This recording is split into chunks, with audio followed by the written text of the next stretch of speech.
गुरु महाराज जी के श्री अभय चरण कमल में अनंत कोटि साष्टांग दंडवत प्रणाम करते हुए उनकी अहेतु की कृपा प्रार्थना करता। परम आराध्यतम शिक्षा गुरुपाद पद्म नित्य लीला प्रविष्टम विष्णुपाद परमहंस शिला भक्ति विज्ञान भारती गोस्वामी महाराज जी के चरण कमल में अनंत कोटि साष्टांग दंडवत प्रणाम करते हुए उनकी अहेतु की कृपा प्रार्थना करता हूँ।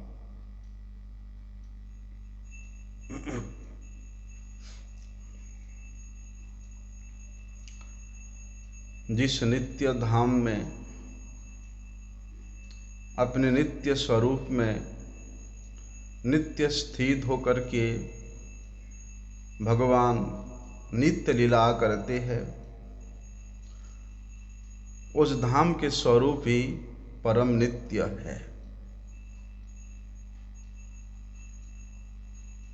उस धाम में, उस वृंदावन धाम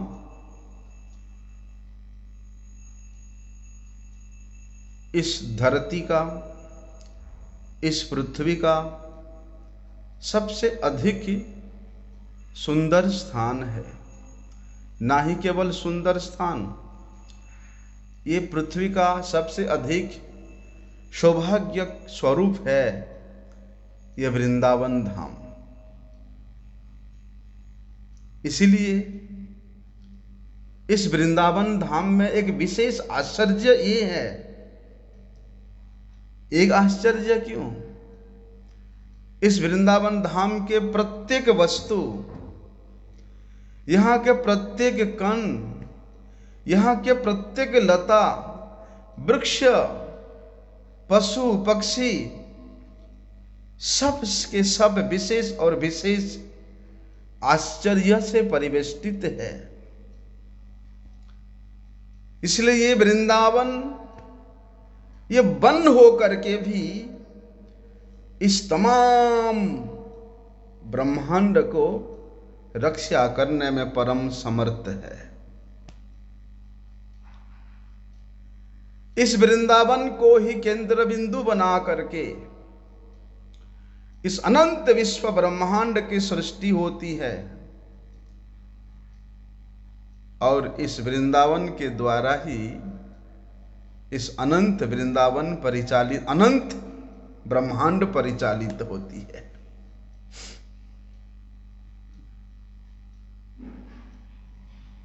इसलिए इस वृंदावन धाम के जो अपार महिमा है, इस वृंदावन शब्द जिसके कानों में प्रवेश करता है, उस व्यक्ति के संपूर्ण हृदय को परम पवित्र बना देता है। ये वृंदावन में प्रवाहित वायु जिसके नासिका में प्रवेश करता है, उसके सर्वस्व परम पवित्र हो जाता है। इस वृंदावन की वार्ता जिसके कर्ण कुहरों में प्रवेश करती है, उस कर्ण फिर इस जगत की किसी प्रकार की कोई वार्ता श्रवण करने का लालसा ही नहीं होती है। इसलिए यहाँ के शब्द, यहाँ के वायु, प्रत्येक वस्तु जीव का परम कल्याण करने वाली है। जो भी इस वृंदावन धाम के किसी ना किसी प्रकार से, किसी ना किसी रूप से संबंध में आता है, संपर्क में आता है, उसके सर्वार्थ सिद्धि प्राप्त हो जाती है। अरे कहां तक कहें, जो धर्म अर्थ काम ये त्रिवर्ग के बाधा देने वाले होकर अवर्ग स्वरूप जो मुक्ति भी है वो इच्छा करने मात्र से ये वृंदावन प्रदान करने में परम समर्था है। यद्यपि धर्म अर्थ काम त्रिवर्ग की यहां किसी प्रकार की कोई स्थान नहीं है, यहां तक कि मुक्ति की भी स्थान नहीं है, फिर भी अनेक लोकेर वांछा अनेक प्रकार, अनेक लोगों के वांछा के अनुसार भगवान जिस प्रकार अपने अनेक नामों को इस जगत में प्रकाशित करते हैं, अनेक स्वरूप को इस जगत में प्रकाशित करते हैं, ठीक उसी प्रकार इस परम चिंतामणि स्वरूप वृंदावन को, वृंदावन के संपर्क में आने वाला व्यक्ति को सभी प्रकार के वस्तु प्रदान करने में इस वृंदावन धाम परम समर्था है।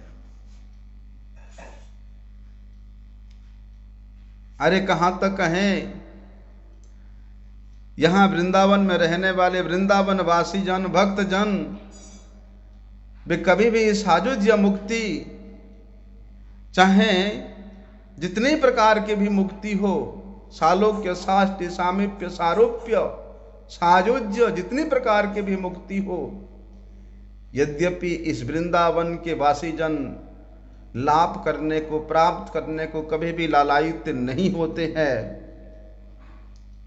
फिर भी यदि किसी के हृदय में मुक्त होने की प्रतिज्ञा है, मुक्ति प्राप्त करने का लेश गंध भी है, तो भी इस वृंदावन के संपर्क में आने के वाले व्यक्ति के हृदय में इस वृंदावन अपने गुणों के द्वारा उसको बांधने के लिए आग्रह युक्त हो जाती है। मतलब इस वृंदावन में आकर बड़े बड़े मुमुक्षु भी मुक्ति के सुख को ठुकरा करके भगवत प्रेम के बंधन में बंधने के लिए लालायित हो जाते हैं। भगवत प्रेम के बंधन में वे सदैव के लिए बंध जाते हैं। इसलिए ये वृंदावन, ये सदजन गणमान्य भगवत भक्ति प्रद होकर भी उस भक्ति को कभी भी भंग होने नहीं देती, भक्ति के रंग को विरंग होने नहीं देती, भक्ति के रस को विरस होने नहीं देती। ब्रह्मा जी अपने मन में तुच्छ समझकर भी इस वृंदावन के जिन यद गकुले अपिकतमांघ्रि रजोभिषेकम यद जीवितम तो निखिलम भगवान मुकुंद यस्यापि तत्परजः श्रुति मृग्यमेव, इस वृंदावन में, इस गोकुल में तृण के रूप में, गुल्म के रूप में जन्म ग्रहण करने की आशा प्रकट करते हैं, उसी से ये परम विदित होता है कि ये वृंदावन परम पूजित है।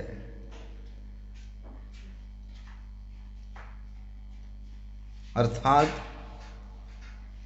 वृंदावन के जो तृण है, गुल्म है, वे भी बड़े उच्च कोटि के हैं। इसी कारण ये वृंदावन सभी के हित करने वाले हैं, सभी के परम मंगल करने वाले हैं और परम पूजनीय होने के कारण इस वृंदावन के आश्रय लेने वाले प्रत्येक जीव को इस वृंदावन पूजनीय बना देते हैं। यह उनकी महिमा की प्रारंभिक स्वरूप देखा जाता है। ये वृंदावन में तो भैया कवियों की जो कविता का विषय है वो भी केवल वृंदावन के महिमा के द्वारा ही परिप्लुत होती है। उस कवि के कवयित्रीता में केवल इस वृंदावन के महिमा का ही वहां संभावना हो सकती है। और उसी में भी परम उदार, परम सरस, परम मनोहर सार भाग के रूप में वृंदावन के महिमा को ही प्रकाशित करने का उसके हृदय की अत्यधिक इच्छा होती है। इसलिए अवश्य ही उस वृंदावन के हितकारक रूप में, उस वृंदावन के महिमा को वर्धनकारी के रूप में, उस वृंदावन के प्रत्येक जनों के, प्रत्येक वस्तु के आनंद को वर्धन करने वाले आनंददायक श्रीमान नंद महाराज के पुत्र नंद नंदन श्री कृष्ण, वे सभी अनंत माया उत्सवों में इस वृंदावन की परिपूर्णता को, इस वृंदावन की सरसता को, इस वृंदावन की चिन्मयता को, इस वृंदावन के रस गांभीर्यता को आस्वादन करने और कराने के लिए वे यहां परिपूर्ण रूप से प्रकट होते हैं। इसलिए सुखदेव जी ने श्री वृंदावन धाम की ऐसी जो सुखमय चमत्कार जनक उपलब्धि है, उसको उन्होंने श्लोक के माध्यम से उद्धृत करते क्या कहते हैं कि वृंदावनम गोवर्धनम यमुना पुलिनानि च भिक्षासिद उत्तमाम प्रीति राधा माधयो नृप। क्या कहते हैं कि हे महाराज परीक्षित, ये वृंदावन, गोवर्धन, ये जमुना जी के जो सुंदर कमनीय पुलिन, उसको देख करके स्वयं श्री कृष्ण और श्री बलदेव, इन दोनों भाइयों को अत्यंत प्रसन्नता होती है। इसलिए श्री कृष्ण के लीला स्थानों में सर्वप्रथम श्री गोवर्धन पर्वत की ही महिमा अत्यधिक है। हरि पुराणों में जिनकी इस गोकुलेश्वर के नाम से प्रसिद्धि है, वहां गोकुल ही श्री कृष्ण के निवास स्थान है, जहां सर्वदा गोगण निवास करते हैं और जो गोकुल नाम से जाने जाते हैं, परम विख्यात है। यथ गोकुलेश्वरे इति प्रथिति पुराणे कृष्णस्य तद भवति गोकुलमस्य धाम गोवासता च किल गोकुलदास दिनाम गोवर्धनम तदिहम सर्वनिधानमेव।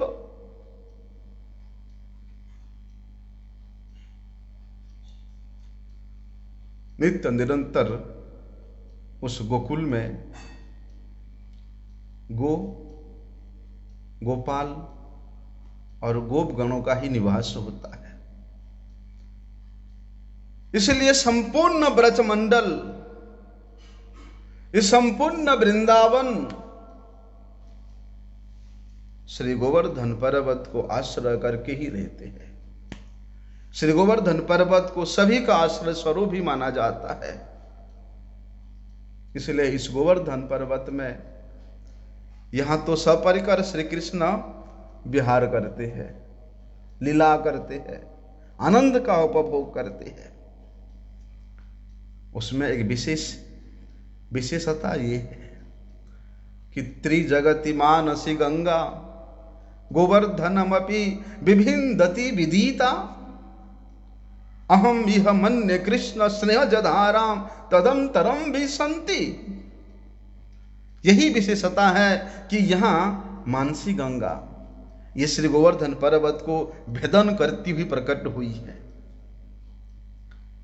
और ये बात ये तीनों लोकों में विख्यात है। परंतु प्रेमी भक्तजन, हमारे गोस्वामी जन तो यही मानते हैं कि श्री कृष्ण के स्नेह जनित धारा ही गोवर्धन पर्वत के मध्य में मानसी गंगा के रूप में प्रवेश कर रही है। श्री कृष्ण के जो प्रेम रूपी धारा है, इन ब्रजजनों के प्रति जो स्नेह जनित धारा है, इन गोपांगनाओं के जो माधुर्यमयी धारा है, और गोगणों के प्रति ये अमृत तुल्य धारा है, और ब्रजांगनाओं के प्रति ये प्रेम की धारा है, यही तो मानसी गंगा है। यही इस गोवर्धन पर्वत के हृदय में प्रकट होकर के मानसी गंगा के रूप में यहां विराजमान है।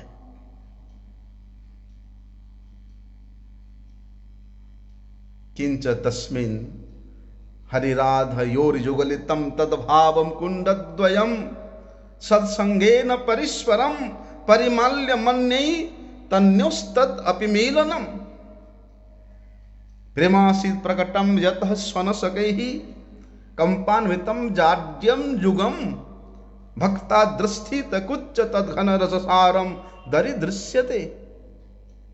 उसी गोवर्धन पर्वत में, उस गिरि गोवर्धन के मध्य में श्री राधा और कृष्ण के परस्पर सम्मिलित स्वरूप श्री राधा कुंड और श्याम कुंड के नाम से दोनों कुंड वहां शोभायमान हो रहे हैं, शोभा पा रहे हैं, विराजमान है। और वे दोनों कुंड के जो परस्पर मिलन है, परस्पर संसर्ग है, वो जो भी दर्शन करता है प्रत्येक जन के मन को हरण करने वाली होती है। और यही दोनों कुंड साक्षात रूप से बहाने से ही क्यों ना हो, इसे राधा कृष्ण के उस उत्कट प्रेम को प्रकट करती है। श्री राधा कृष्ण के परमोच्च परम रस स्वरूप परम प्रेम ही श्री राधा कृष्ण के रूप में श्री राधा कुंड श्याम कुंड के रूप में प्रकट हुई है। इसलिए ये दोनों कुंड, इन दोनों कुंडों के जल को स्पर्श करती हुई जो वायु प्रवाहित तो होती है, वो वायु इतना अधिक सुगंधित होती है कि उस वायु का स्पर्श प्रेमी भक्तों के हृदय में प्रेम रूपी आलोडन सृष्टि करता है। उस जल को स्पर्श करती हुई जो सुगंधित वायु है, प्रेमी भक्तों के नासिका में प्रेम रस की आस्वादन कराती है। और तो और कहां कहें, बोलते हैं यही दोनों कुंड में इतना अधिक स्नेहमयी आर्द्र स्थिति है, चाहे ये जल रूप में ही क्यों ना हो, ये साक्षात श्री राधा कृष्ण के अनुगत जनों की स्नेह को प्रकट करती हुई विराजमान है। अर्थात श्री राधा कृष्ण के प्रेम आज भी भक्तों के सामने जल रूप में विद्यमान है। और यमुना जी का विशेषता है, ये सूर्य नंदिनी श्री यमुना जी श्री कृष्ण के केवल स्नान जनित सुकृति से नहीं,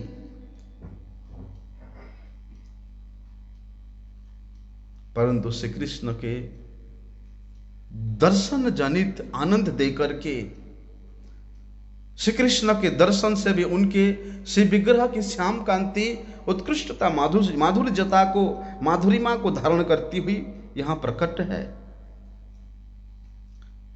केवल भक्त लोग स्नान करके ही इसमें सुकृति से ही आनंद प्रदान करती, ऐसी बात नहीं है।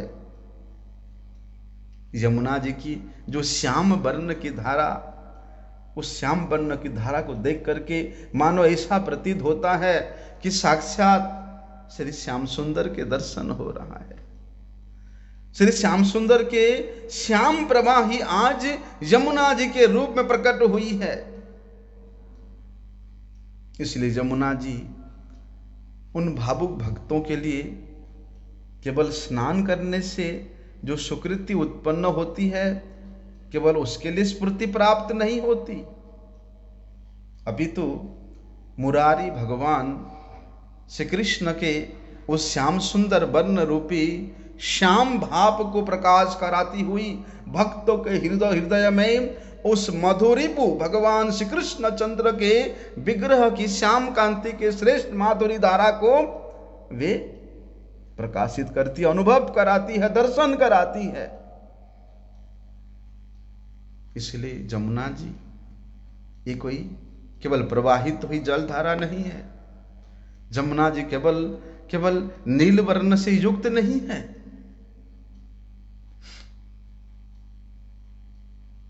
श्री कृष्ण के जितने भी स्वजन गण है, श्री कृष्ण के जितने भी स्नेही जन है,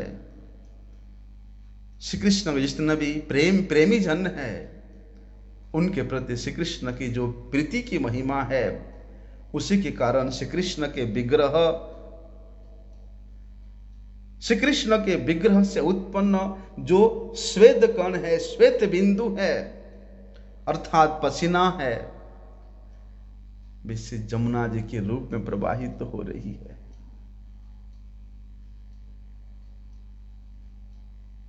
अथवा उनके स्नेही जनों के जो श्री कृष्ण रूप विषयक प्रेम है, वही जमुना जी के रूप में प्रवाहित हो रही है। इसलिए श्री कृष्ण चंद्र जब जमुना के पुलिन में खेला करते हैं, विहार करते हैं, जमुना जी का दर्शन करके, स्पर्शन करके, जमुना जी में स्नान करके वे अपने भक्तों की परम स्नेह को अनुभव करते हैं। और भक्त जन भी जमुना जी में सश्रद्धा गोता लगा करके अपने श्याम सुंदर के प्रेम का अनुभव करते हैं, अपने श्याम सुंदर के प्रेम रूपी श्वेत बिंदु को अनुभव करते हैं। इसलिए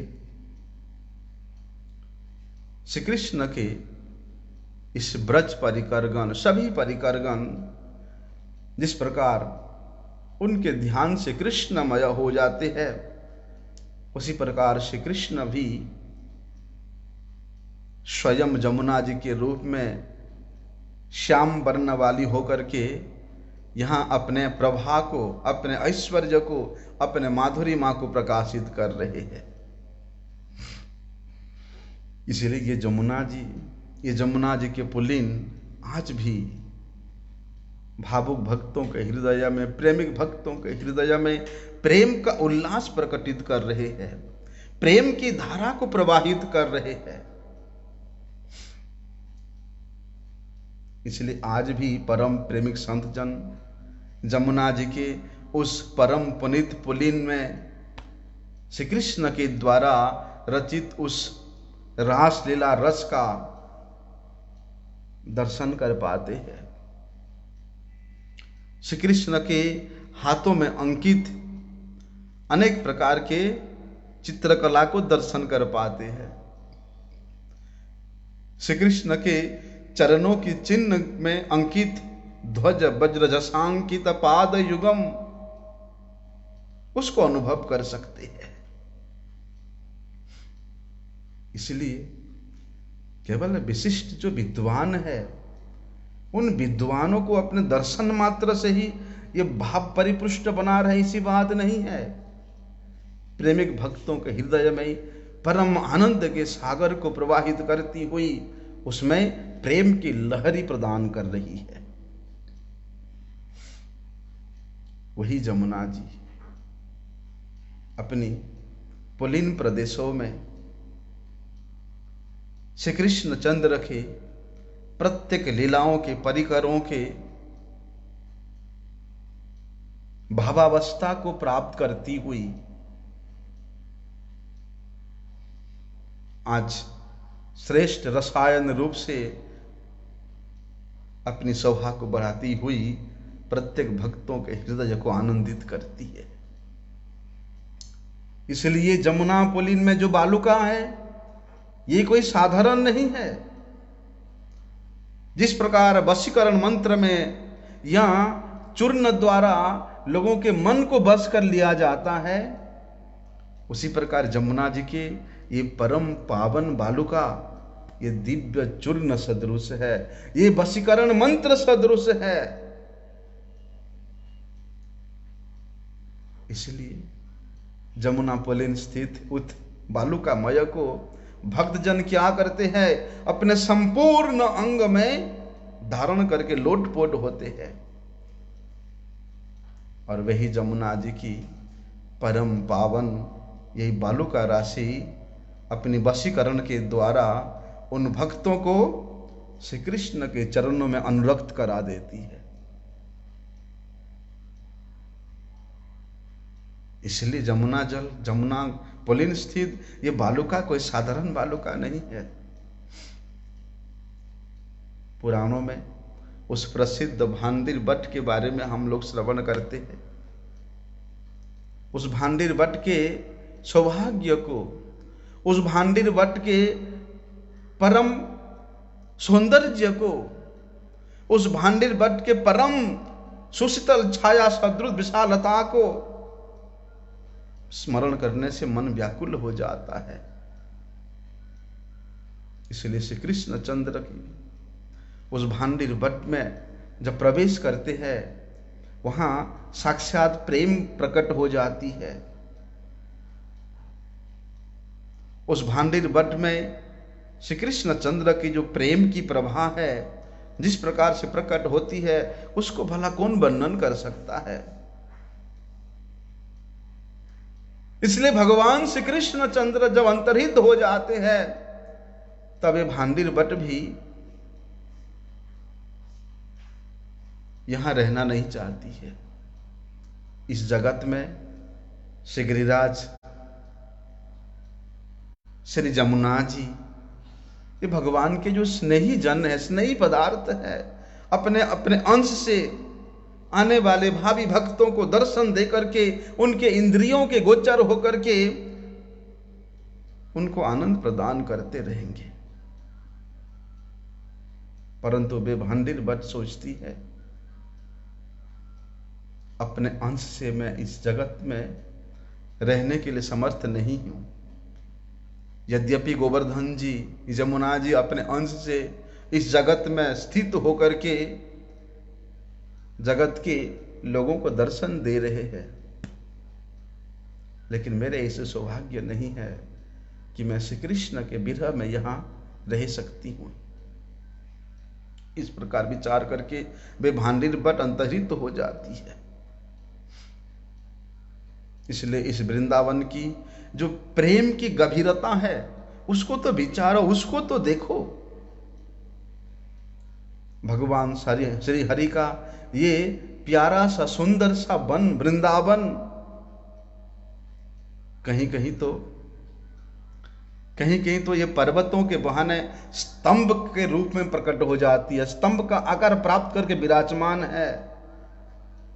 तो कहीं कहीं ये विशाल विशाल पीपल वृक्षों के बहाने कंप भाव को प्रकट करती हुई श्री कृष्ण चंद्र के प्रेम को कंपायमान के रूप में प्रकट कर रही है। और कहीं कहीं ये अंकुरों के बहाने, रसिक भक्तों के हृदय में प्रेम की अंकुरोद्गम के बहाने ये सर्वतो भाव से, सर्वस्व रूप से परिपेष्टित होकर के, परिष्कृत होकर के, परिपूर्णता को प्राप्त करते हुए ये रोमांचित हो जाती है। इसके संबंध के आने वाले भक्तों को रोमांचित करती है। यही वृंदावन धाम। इसलिए ये ब्रजवासी परिकरों के साथ उस ब्रजराज कुमार के यहां प्रकट होने पर, यहां आविर्भूत होने की सूचना देने की इच्छा से ब्रज में कौन कौन वस्तु प्रकट नहीं होती। उस नित्य गोलोक स्थित प्राय सभी वस्तु चिन्मयता को प्राप्त करते हुए, वे परम चिन्मय होते हुए भी और अधिक चिन्मयता को प्राप्त करते हुए, वे सभी वस्तु इस वृंदावन में, इस ब्रज में प्रकट होती है। सभी हम लोग देख रहे हैं, समझ रहे हैं, क्योंकि ब्रजपद भगवान श्री कृष्ण के सभी अच्छे अच्छे विषयों को, अच्छे अच्छे लीलाओं को, अच्छे अच्छे भावों को, अच्छे अच्छे स्थिति को, ये सभी ब्रज के स्थान अभिव्यक्त कर रहे हैं, सूचना दे रहे हैं। इसलिए गिरिराज के ऊपर अनेक स्थान ऐसा है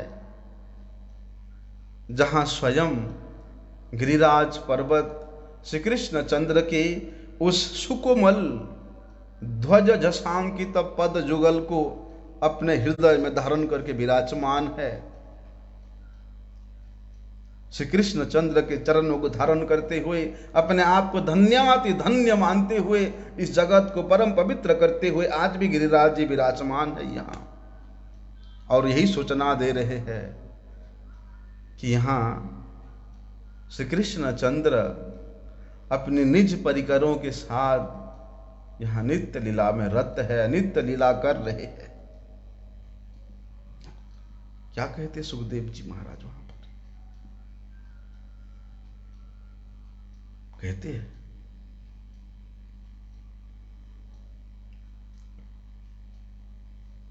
जब भगवान श्री कृष्ण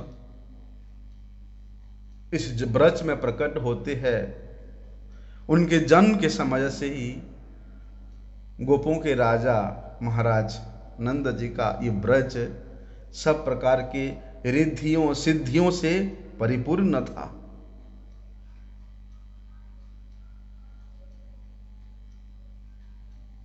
इदं वृंदावनम रम्यम धाम मम धामैव केवलम अत्र जे पशवः प्रति मृगा कीट नरामराः ये विसन्ति ममाधिस्ने मृता यान्ति ममालयम्। इसलिए वृंदावन साक्षात भगवान श्री हरि के निवास स्थान होने के कारण इस ब्रजमंडल में अपने गुणों से गुणीभूत होकर के साक्षात लक्ष्मी देवी भी यहाँ विहार करने को लालायित होती है। साक्षात लक्ष्मी देवी भी यहाँ तप करने को लालायित हो जाती है। इसलिए भगवान श्री हरि के प्रकट्य काल में इस ब्रज मंडल में ये गोवर्धन, मानसी गंगा, राधा कुंड, श्याम कुंड, यमुना पुलिन, भांडिर वट, वृंदावन, प्राय ये सभी स्थल यहाँ आविर्भूत हो गए थे, प्रकट हो गए थे। पद्म पुराण में तो इस प्रकार वर्णन होता है कि प्रत्येक कल्प में इसी प्रकार साक्षात नित्य गोलोक वृंदावन इस भूमि में आकर के प्रकट हो जाती है, प्रत्येक कल्प में।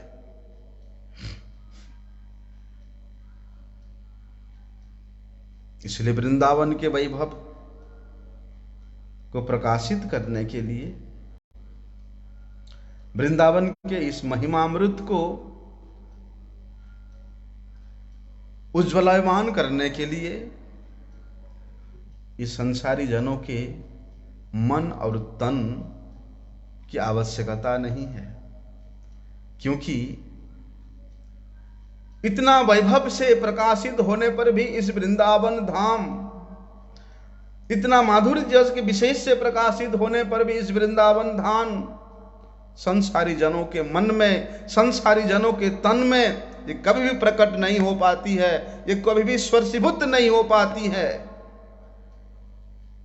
ऐसा चिन्मय वृंदावन को दर्शन करने के लिए, ऐसा चिन्मय वृंदावन में क्षण काल भी निवास करने के लिए चिन्मयता की स्थिति को प्राप्त करना होगा।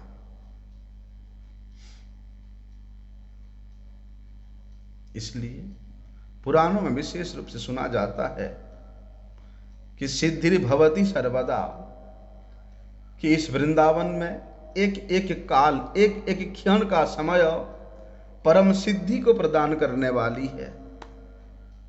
इसलिए इस वृंदावन में समय भी आकर के, काल भी आकर के अपने आप को परम कृतार्थ मानती है। इसलिए उस निर्दिष्ट काल में, निर्दिष्ट समय में जो भी व्यक्ति इस वृंदावन में वास करता है उसको परम सिद्धि की प्राप्ति हो जाती है। और परम सिद्धि तो एकमात्र गोविंद चरण में ही विराजमान है। इसलिए भैया श्री बलराम जी, गैयागण, गोपीगण, गोप बालकगण, इन सब के सहित श्री गोपाल जी का ये नित्य लीला स्थान, नित्य निधान स्थान, नित्य निवास स्थान श्री वृंदावन है। इसलिए उनके जो वैभवमय प्रकाश विशेष है वो विशेष रूप से इस वृंदावन में ही प्रकाशित होती है, इस वृंदावन में ही संगठित होती रहती है। इसलिए इस भूमंडल में श्री कृष्ण आविर्भाव से पहले जितने भी दिव्य वस्तुओं का आविर्भाव हुआ है, प्रकट हुआ है, वे सब दिव्य वस्तु इस प्राकृत जगत के मर्यादा को अतिक्रमण करते हुए केवल श्री कृष्ण लीला के सहयोग के हिसाब से यहां प्रकट हुई है।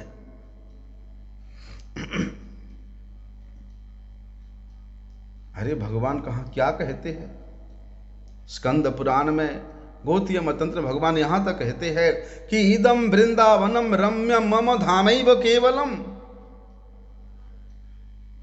अत्र जे पशवः पक्षी मृगाः कीटा नरा मराः ये वसन्ति ममाधिष्णे मृता यान्ति ममालयम। स्वयं भगवान उद्घोषणा करते हुए कहते हैं, ये जो परम रमणीय वृंदावन है, ये मेरा धाम है, ये मेरा निवास स्थान है।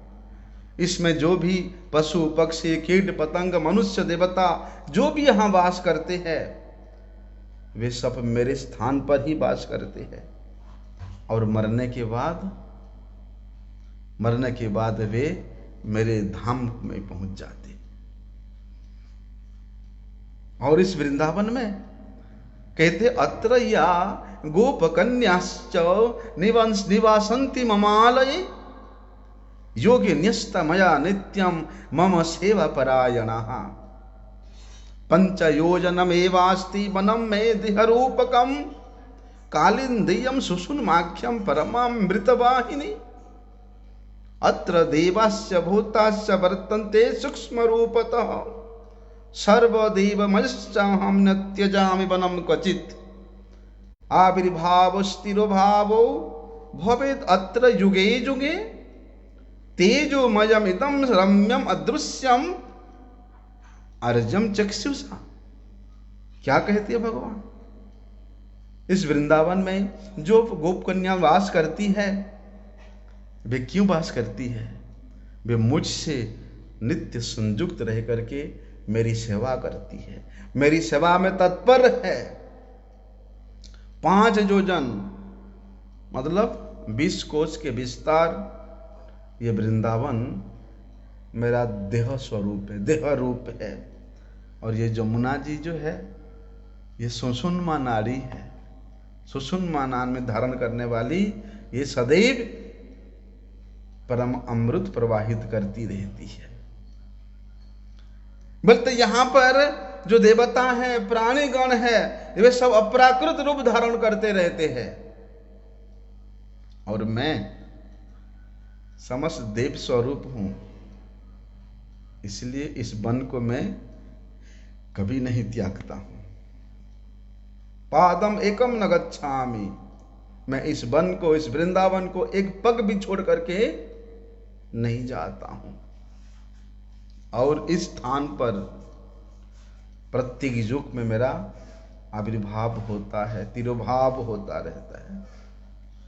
इसलिए ये परम तेजोमय वृंदावन धाम ये शुद्ध सत्व स्वरूप है।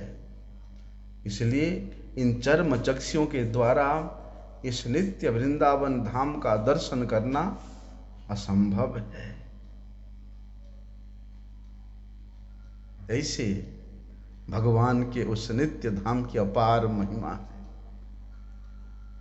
यम खलु वैभव विशेषम सर्वसारिण स्थानम प्रकाशयिष्यमान व्याख्या विशेषावतारेण श्रीमद्भागवत पुराणम अनुसारेण गोपानां स्वलोकम वरुणालयत् आगतः करुणा वरुणालय स्वयं भगवान अक्रूराय वैकुंठ विशेष लक्षण सवैभव्य व्यंजनया सुख प्रदे ब्रह्म हृदे मज्जनेन तस्माद् उन्मंजेन च तद जन कौतुक जननांतर अंतरम छंदः स्तूयमानेन आत्मना अवित्रा विचित्र मत्रैव वृंदावन तदीय नरलीला वेशेन साधारण मन्येभ्यस्तेभ्य संदर्शयाम आसः।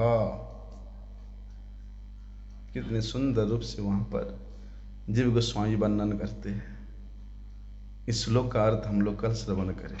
वांछा कल्पतरुभ्यश्च कृपा सिंधुभ्यैव च पतितानां पावनेभ्यो वैष्णवेभ्यो नमो।